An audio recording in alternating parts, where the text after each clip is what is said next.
네, 금요 예배 나오신 모든 분들께 하나님께서 주시는 은혜와 평강이 가득하기를 주의 이름으로 축복합니다. 젊었을 때는 총기가 있지만 이게 나이가 좀 들어가면서 기억을 잘 못할 때가 있지 않습니까?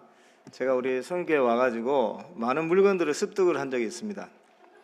화장실에서도 습득을 하고 로데몰에서도 습득을 하고 로비에서도 습득을 하고 심지어는 교회 앞에 도로에서도 습득을 한 적이 있습니다.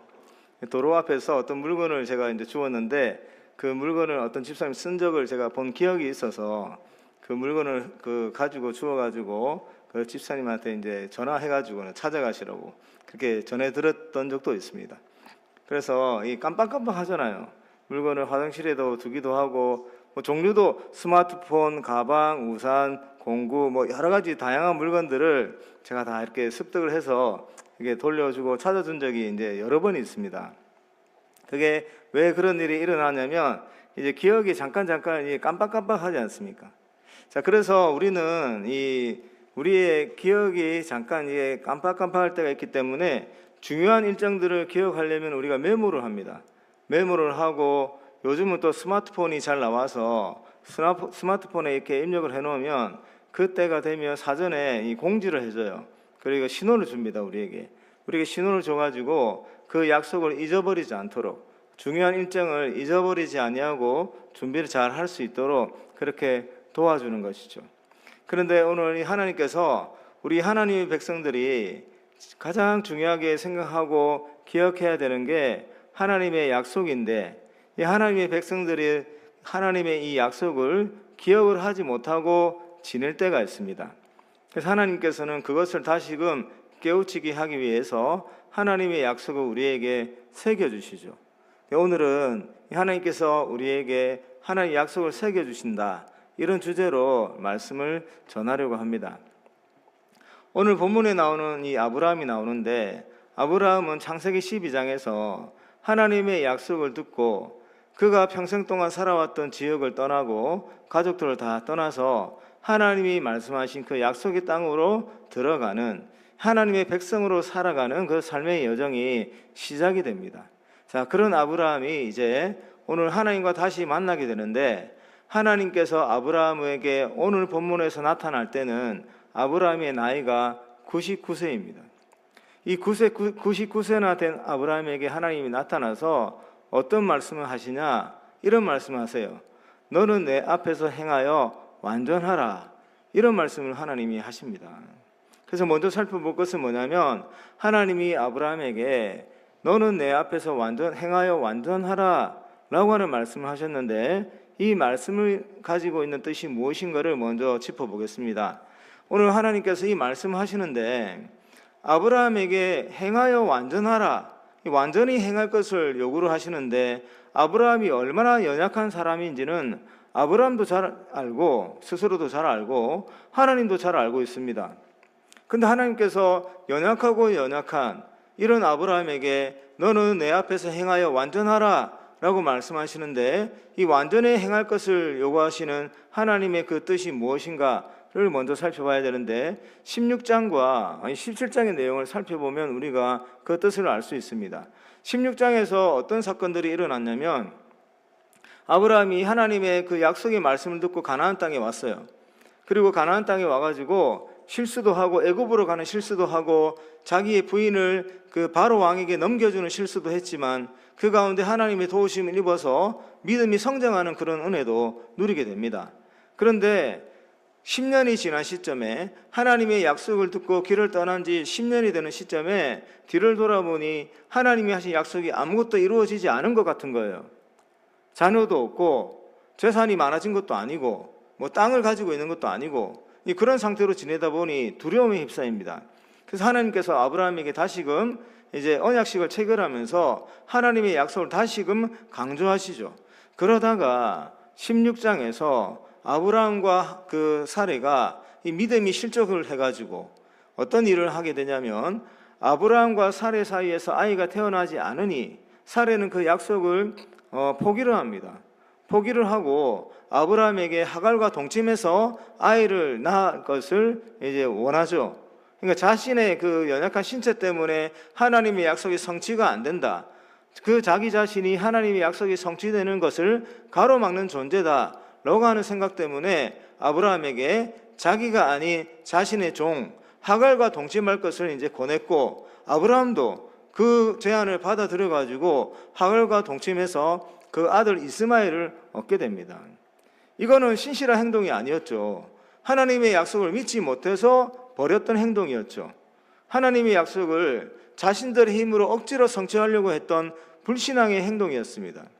그런 믿음, 약속에 대하여 믿음을 내려놓게 된 그런 이제 이야기가 16장의 주된 이야기입니다.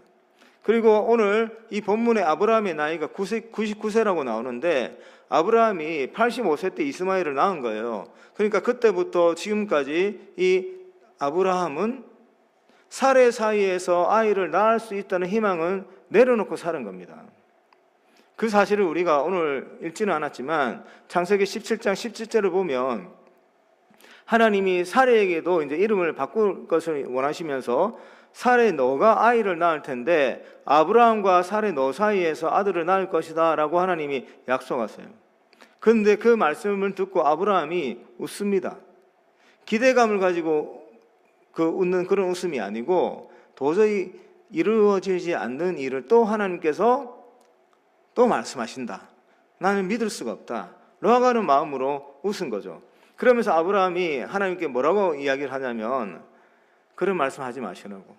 지금 여기 있는 이스마엘이나 하나님 앞에서 살기를 바랍니다. 이렇게 얘기하는 거예요.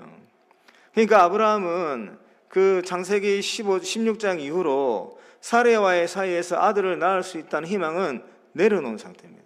하나님의 언약을 내려놓은 상태입니다. 그 부분에 있어서는. 그리고 오늘 17장의 이야기는 그럼 뭐냐면, 내 앞에서 행하여 완전하라 라고 하나님 말씀하신 이후에 뭘 계속 강조하냐면 2절을 보시면 내 언약이 너와 내 사이에 있다 이런 말씀하세요. 그리고 4절에도 내 언약이 너에게 있다 그런 말씀하십니다. 7절에도 내 언약이 너와 및 너의 후대 자손 사이에 있다. 이 내 언약은 영원히 계속될 것이다 이런 약속을 하는 거예요.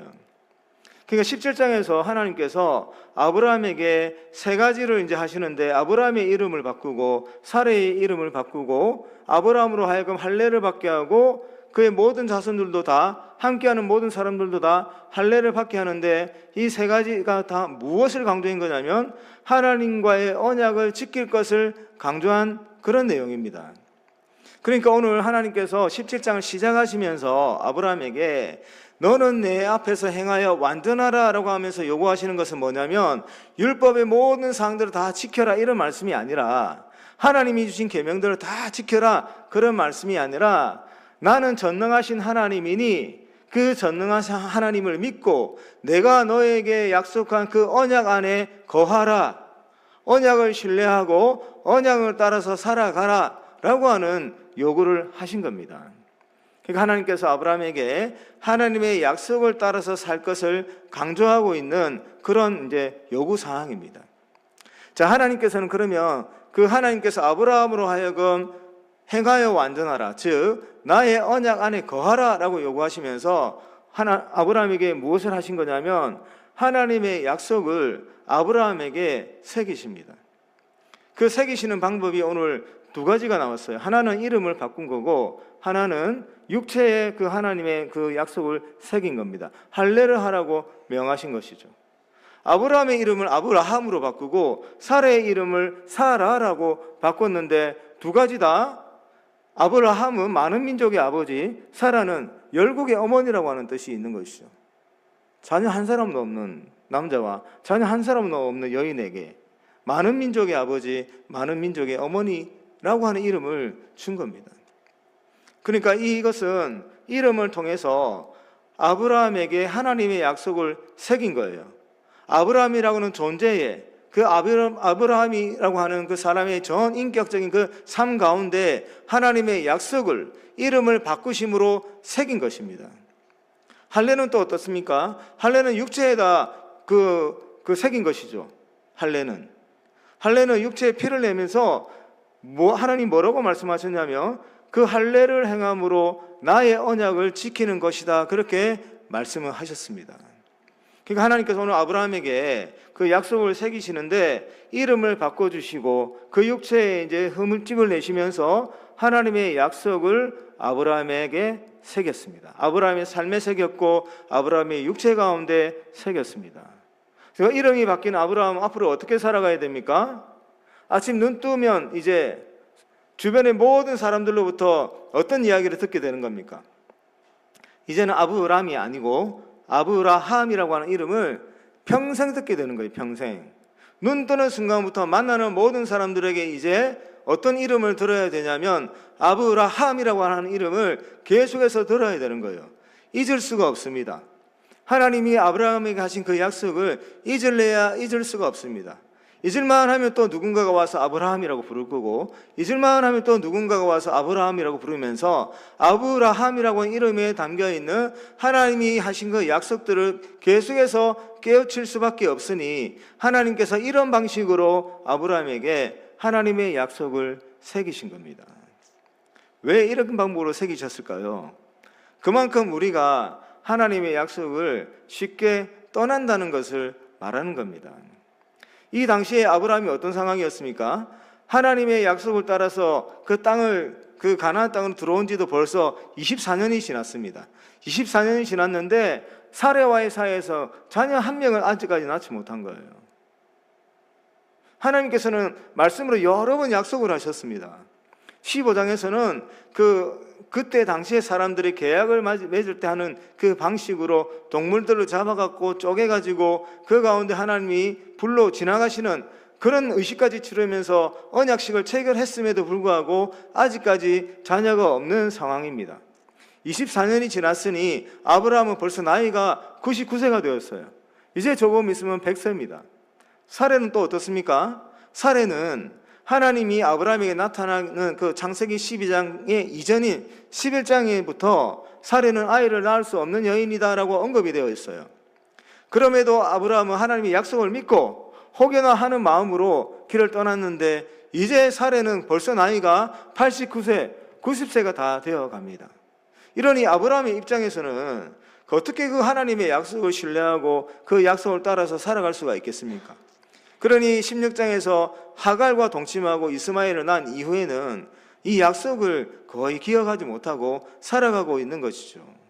그래서 하나님은 다시금 그 아브라함에게 나타나서 아브라함으로 하여금 하나님의 약속을 기억하고 그 약속을 따라서 살아갈 수 있도록 하나님께서 이름을 바꿔주시고 할례를 행하라고 하는 명령을 통해서 아브라함의 인생 가운데 이 하나님의 약속을 새기신 것이죠.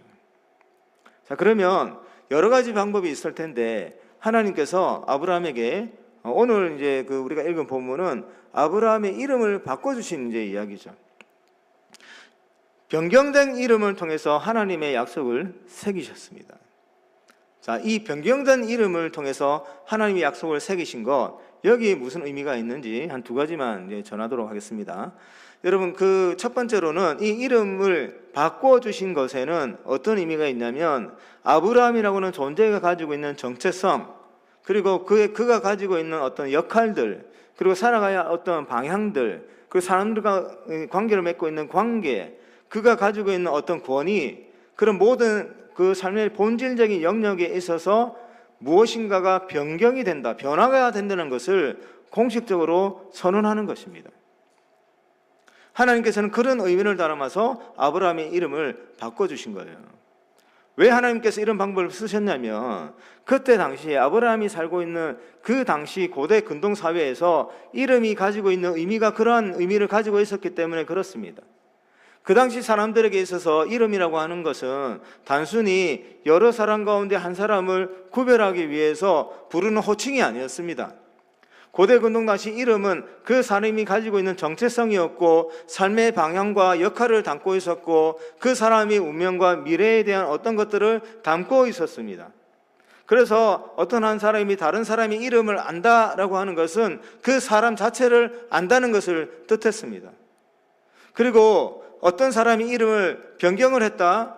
그 당시 이름을 이제 변경할 수 있는 것은 지위가 높은 사람이 지위가 낮은 사람의 이름을 이제 바꿀 수 있는 거예요.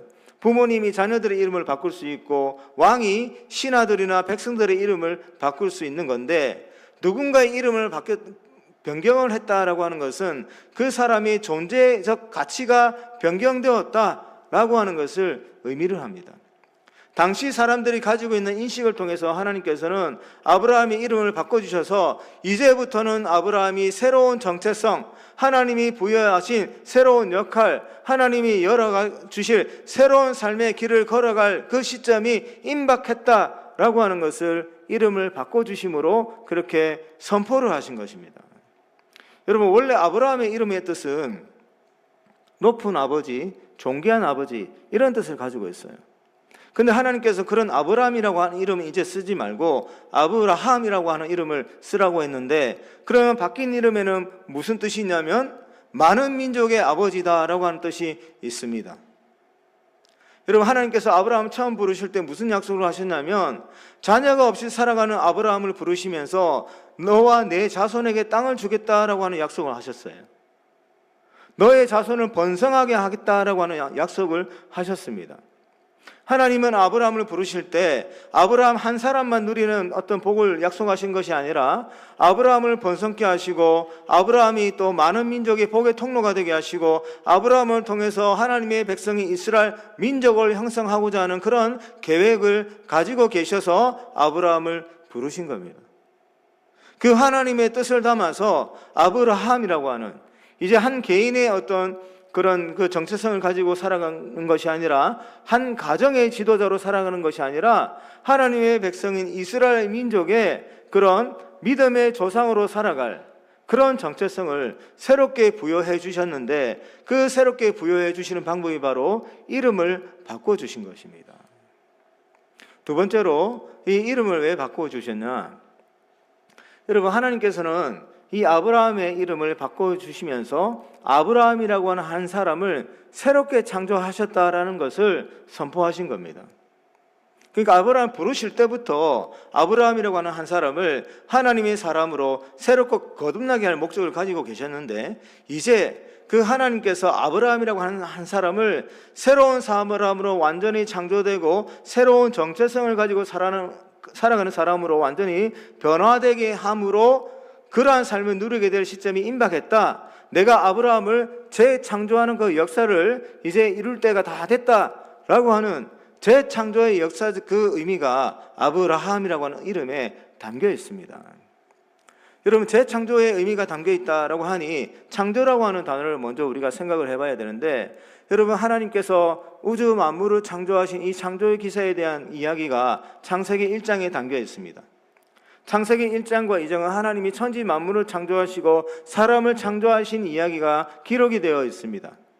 하나님께서 천지 만물을 창조하실 때 무엇으로 창조하셨냐면 무에서 유를 창조하셨는데 하나님의 말씀으로 창조하셨습니다. 이게 무슨 뜻이냐면 하나님의 선포는 곧 실제라고 하는 뜻입니다. 하나님의 말씀으로 이 우주 만물을 창조하셨어요. 하나님이 무엇인가를 선포하실 때 그 선포된 것은 말로 끝나지 아니하고 구체적인 어떤 사물, 구체적인 어떤 사람, 구체적인 어떤 물질로 실제로 눈에 보이는 존재로 탄생이 되었습니다. 하나님이 선포하시는 것은 땅에 떨어지는 말이 아니라 그 자체가 곧 어떤 존재가 되는 거예요. 하나님의 선포는 곧 하나님의 약속입니다. 그러니 하나님의 약속은 곧 실제가 되는 것이죠. 하나님은 이름을 부르는 것으로 창조를 하셨고 하나님은 이름을 부르는 것으로 창조의 사역을 완성하셨습니다. 예를 들면 창세기 1장 3절부터 5절까지 첫날의 창조 사역이 기록이 되어 있어요. 하나님께서 아무것도 없는 상황 가운데 빛이 있으라 하시니 무엇이 탄생했냐면 빛이 존재하게 되어 있습니다. 그리고 하나님께서는 이 빛이 있는 그 상태를 낮이라고 부르셨고 빛이 없는 상태를 어둠이라고 불렀는데, 나중에는 하나님이 빛이 있는 그 상태를 낮이라고 하고 빛이 없는 그 상태를 밤이라고 이름을 지으셨습니다. 그렇게 해서 낮과 저녁, 저녁과 아침이 구별이 되는, 그렇게 되면서 하루가 완성이 되었어요. 하나님이 이름을 부르면서 빛이 생겨났고 하나님이 이름을 부르면서 하루가 저녁과 아침으로 구별되는 창조의 질서가 생겨나기 시작을 했습니다. 그러니 이와 마찬가지로 둘째 날이 완성이 되고 셋째 날이 완성이 되면서 하나님이 무엇인가에 누군가의 이름을 부르면서 그 존재가 탄생하게 되었고, 하나님께서 무엇인가의 이름을 부르면서 그 존재가 살아가야 되는 어떤 질서들이 생겨나게 되면서 창조의 사역들이 완성이 되었습니다. 그러니까 하나님은 누군가 이름을 부르면서 창조 사역을 완성을 하셨죠. 그렇다면 이름을 부르는 것으로 창조가 완성이 되었다. 그렇다면 그 이름이 지어진 누군가 이름을 새롭게 바꿨다라고 하는 것은 그 존재에게 있어서 새로운 재창조의 역사가 시작이 되었고 그 재창조의 역사가 완성이 된다라고 하는 것을 의미하는 것이죠. 하나님은 그런 의미를 담고 그런 계획을 담아서 아브라함이라고 하는 한 사람에게 이름을 아브라함이라고 부르시면서 그 아브라함이라고 하는 사람에게 재창조의 역사를 완성하시겠다라고 하는 것을 공식적으로 선포하신 겁니다. 아브라함이 어떤 사람이었습니까? 여러분, 아브라함은 하나님을 만나기 전에는 우상신을 섬기는 이방인이었습니다. 이방인으로 살아가면서 그 아버지가 우상을 만들어가고 파는 그런 것을 직업으로 삼았던 그런 사람의 아들이었죠. 그 이방 땅에서 우상을 섬기고 우상을 따라 살아가는 사람들과 동일한 문화를 공유하면서 살았고, 하나님을 알지 못하고 하나님을 경외하지 못하고 우상을 섬기며 살아갔던 그런 사람. 그리고 그 세상에서 중요하게 여기는 것이 바로 출산의 복이고 자녀의 복인데, 그 세상이 중요하게 여기는 그 자녀를 갖지 못하면서 살아갔던 사람입니다. 75세가 될 때까지 그 아이를 가지지 못했어요. 후사를 남길 수 없는 사람이라고 하는 뜻입니다. 이대로 간다면 그는 그에 대해서 그에게 물려지는 모든 그런 기업들이 끊어지게 되는 그런 운명을 가진 사람이었죠. 나이는 점점 들어가서 더 이상 새로운 희망을 가지고 살아갈 수 없는 그런 어둠 가운데 묻혀있는 사람들, 그 중에 한 사람이 바로 아브라함이었습니다.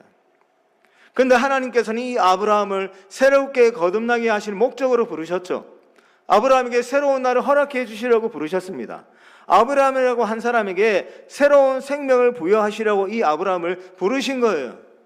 그 하나님께서 아브라함을 거듭나게 하시고 새로운 아브라함의 그 생명 가운데 재창조의 역사를 하시기 위해서 부르셨는데, 그 하나님의 뜻을 아브라함이라고 이름을 주시면서 아브라함에게 새로운 생명을 부여하신 것이죠.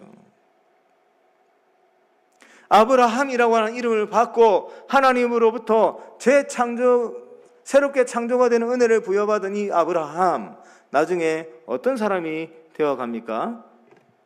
연약한 모습을 많이 보였지만 결국에는 이 아브라함은 나중에는 보통 사람은 상상도 할 수 없을 정도로 하나님을 경외하는 믿음을 보입니다.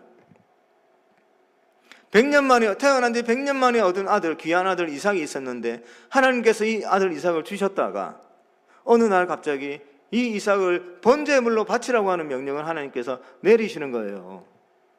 아브라함의 모든 것이었습니다. 그 모든 것들을 다 바치라고 하는 하나님의 명령이 떨어졌습니다. 두렵고 떨리고 불순종하고자 하는 마음들이 그 내면에서 많이 올라왔겠지만, 결국 아브라함은 자기를 부르시고 지금까지 함께하여 주셨던 하나님의 은혜를 기억하고 하나님이 많은 자손을 주겠다고 하신 그 하나님의 약속을 믿으며 하나님이 지정하신 그곳으로 갔고, 그곳에서 아들 이삭을 번제물로 바치는 그 순종을 하게 되는 것이죠. 그 정도로 하나님을 경외하는 사람으로 새롭게 창조되었다는 사실을 아브라함이 나중에 우리에게 보여주었습니다. 하나님을 전혀 몰랐던 사람, 죽으면 모든 것이 끝이라고 하는 세상이 갖고 있는 그 한계에 갇혀있던 사람, 어둠 가운데 살아가고 있던 그 한 사람, 하나님께서는 그 한 사람을 불러주셔서 그에게 새로운 이름을 부여하시면서 내가 너를 새롭게 창조했다라고 하는 약속을 하셨죠. 그것으로 말미암아 아브라함에게 하나님의 약속을 너무나도 강력하게 새겨주셨습니다. 아브라함이 이 약속을 품고 살아가게 되는 것이죠. 여러분, 그러면 오늘 이 하나님께서 아브라함에게 이름을 바꿔주시면서 약속을 새기셨습니다. 그의 정체성을 변화시켰다는 의미도 주시고 그에게 새로운 창조가 일어났다고 하는 의미도 주시면서 그 약속을 아브라함에게 새겨주셨어요. 왜 이러한 그 일을 하면서 약속을 새겨주셨을까? 무엇보다도 하나님의 백성들이 살아가는데 가장 중요한 것이 바로 이 하나님의 약속을 기억하는 것이기 때문에 그렇습니다.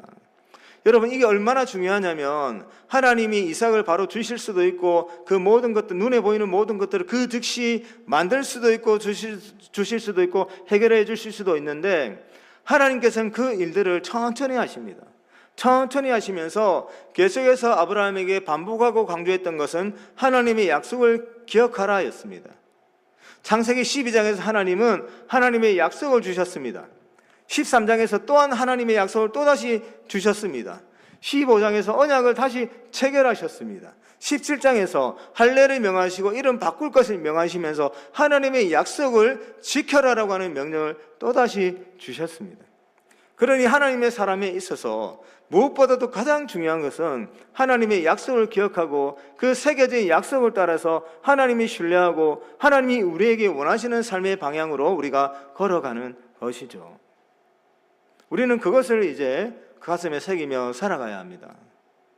그러면 우리가 이제 하나님께서 아브라함에게는 그런 방식으로 약속을 새겨주셨는데 우리는 어떻게 새겨야 될까요? 우리도 아브라함과 별반 다르지 않습니까? 하나님이 바로를 굴복시켜 주시고 그리고 그 네 개 나라 연합 군대를 하나님이 굴복시켜 주셔서 아브라함이 사례도 찾고 또 자기 조카 롯도 구하고 그리고 네 개 나라 군대와 싸워서 승리하는 그런 은혜까지 입은 사람이 아브라함이었는데 그 순간이 지나가니 하나님이 주신 약속이 다 사라지는 거잖아요. 우리라고 그런 아브라함하고 다른 존재가 아니지 않습니까? 우리도 놀라운 하나님의 은혜를 경험하고 하나님이 우리의 문제를 해결해 주시는 것도 경험하고 하나님이 채워주시는 것도 경험하지만 하루 지나고 이틀 지나고 3일 지나고 한 달이 지나면 어느새 불현듯 또 우리 안에 두려움이 엄습해오고 하나님이 우리에게 원하시는 하나님의 나라를 향하여 추구하는 삶으로는 들어가기가 두려워지고 꺼려지고 피하고 싶고 그냥 일반적인 사람들처럼 편한 길 따라 살아가고자 하는 그런 마음들이 우리 안에 올라와서 하나님의 약속은 뒷전이고 또다시 예전에 추구했던 것으로 따라가려고 하는 그런 모습들이 우리 안에서 계속 올라오지 않습니까? 그렇다면 우리는 어떻게 하나님의 약속을 새겨가지고 하나님이 우리에게 원하는 그리스도인, 하나님의 자녀다운 삶을 살아갈 수 있을까요? 먼저 기억해야 되는 것은 하나님이 우리에게 새겨주신 그 은혜가 있습니다. 우리에게 무엇인가를 이미 새겨주셨습니다. 그게 뭔지 우리가 다시 기억해야 되는데 그게 바로 십자가입니다. 십자가만큼 선명하게 하나님의 약속을 우리에게 새겨준 그 어떤 것들이 존재하지 않습니다. 그래서 우리 성도님들은 항상 예수 그리스도의 십자가의 은혜를 기억하고 십자가의 예수를 보내주신 하나님의 뜻을 우리가 가슴에 품고 십자가의 예수가 가신 그 길을 떠올리며 그 길을 따라가도록 부단히 노력해야 되는 것이죠. 또 우리가 하나님의 그 약속들을 새길 수 있는 통로가 있는데 그게 뭐냐면 바로 예배고 기도입니다. 여러분, 우리 매주일마다 이 예배 드리지 않습니까? 이거 하나님께서 우리에게 베풀어 주신 영광스러운 은혜를 어찌 잊을 수가 있겠습니까? 그 주님께서 부활하심으로 우리에게 주신 그 구원의 그 완성이 되는 은혜를 우리가 어찌 모른 채 할 수 있겠습니까? 그 감격스러운 영광을 우리가 당연히 하나님 앞에 나와서 예배를 드려야 되는데 현실적으로도 우리에게 필요한 거예요. 우리가 만약에 예배를 안 드리고 세상 가운데 살아가잖아요. 그럼 하나님의 약속은 기억도 하지 못합니다. 이 세상 사람들이 말하는 그 주장이 동요돼가지고 그 휩쓸려가지고 그 하나님을 대적하는 무리들 휩쓸려가지고 이리저리 끌려다니면서 살아갈 거예요. 그렇게 6일 동안 살아가다가 그래도 이 주일에 한번 교회에 나와서 주님의 말씀을 듣고 십자가의 은혜를 또 우리가 듣고 하나님의 약속을 우리가 듣게 될 때 우리의 심령 가운데 하나님의 약속이 새겨지는 거죠. 그러니 우리가 항상 중요하게 생각해야 되는 것은 십자가의 예수를 기억하고 우리 날마다 매주마다 모여서 예배드리며 하나님의 말씀으로 하나님의 약속들을 계속해서 우리 심령 가운데 새겨 넣어야 되는 거예요.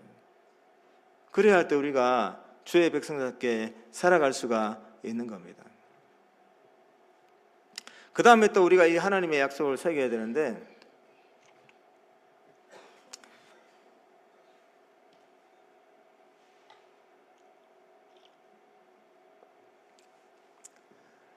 하나님께서 우리에게 새로운 생명을 주셨다라고 하는 사실을 기억할 수 있기를 바랍니다. 여러분, 아까 아브라함을 언급했지만 아무런 희망도 없이 살아가는 한 사람이었어요. 우리도 그랬습니다. 우리가 예수님 만나기 전에, 하나님 만나기 전에 우리 영혼이 어땠습니까? 우리 심령이 어땠습니까? 우리 내면이 어떠했나요? 제가 여러 번 말씀드렸지만 저는 이 춥다는 표현을 참 많이 썼습니다. 제 몸이 열이 엄청 많은 사람이었는데 그때만 생각하면 너무너무 추운 시절이었어요. 예수를 알지 못했던 그 시간들, 인생의 참된 의미를 알지 못했던 시간들, 그 영혼의 아픔과 상처들이 가득했던 시간들, 하나님의 선하심도 알지 못했고 하나님이라는 존재도 알지 못했고 하나님이 마련해 주신 선하고 아름다운 나라도 볼 수가 없었고 이 혼탁하고 탁한 세상 가운데 미약한 내가 어떻게 살아갈까라고 하는 두려움, 그 내면을 들여다보니 선한 것 하나도 없는 이 추악이 그지없는 이 영혼, 그래서 너무 싫었어요. 근데 하나님께서 제게 찾아와 주셨습니다. 하나님이 제게 찾아와 주셔서 제 이름을 새롭게 만들어 주셨어요. 그리스도인이라고 새롭게 불러주셨어요. 하나님의 자녀라고 새롭게 불러주셨습니다. 하나님의 자녀라고 하는 이름을 새롭게 주시고 그리스도인이라고 하는 이름을 새롭게 주시고 성도라고 하는 이름을 새롭게 주시면서 하나님께서 나를 새롭게 창조하셨다라고 하는 사실을 저에게 선포하셨습니다. 그래서 저는 새롭게 창조되었다라고 하는 사실을 가지고 주님의 나라를 바라보며 살고자 그렇게 살아가려고 힘을 쓰고 있습니다. 여러분도 그런 은혜를 받으신 분들이지 않습니까? 여러분도 하나님을 모를 때, 하나님이라는 존재를 알지 못할 때 얼마나 춥고 어두운 그런 터널을 지나가고 있었습니까? 그런데 하나님께서 여러분들 한 분 한 분 찾아가 주셔서 여러분들의 이름을 새롭게 불러주셨습니다. 새로운 이름을 여러분들에게 주시면서 하나님이 여러분들을 내가 새롭게 창조하겠다 약속하셨고 여러분들에게 거듭난 생명을 주셨고 예수 그리스도의 부활의 능력으로부터 오는 새로운 생명들을 여러분들 안에 넣어 주셨습니다. 우리는 그것을 가슴에 새기고 살아가야 하는 것이죠. 사랑하는 성도 여러분, 하나님께서 우리를 통해서 주의 영광을 드러내기를 원하십니다. 이제 우리가 그 하나님께서 우리에게 주셨던 그 약속을 기억하면서 주님이 우리에게 원하시는 삶을 살아가야 할 텐데, 우리의 선교회가 주의 이름을 높이고 주님의 영광을 드러내며 살아가야 할 텐데, 그 무엇보다 중요한 것은 하나님의 약속을 우리의 심령 가운데 가슴 깊은 그곳에 뿌리를 깊게 새겨 놓는 것입니다. 십자가의 예수를 기억하시길 바라고, 예배 가운데 은혜 받기를 사모하기를 바라고, 하나님이 우리에게 새로운 이름을 주셨다라고 하는 것을 기억하면서 재창조가 되었다라고 하는 사실을 기억하면서 주의 선하심을 드러내며 살아갈 수 있기를 주의 이름으로 축복합니다.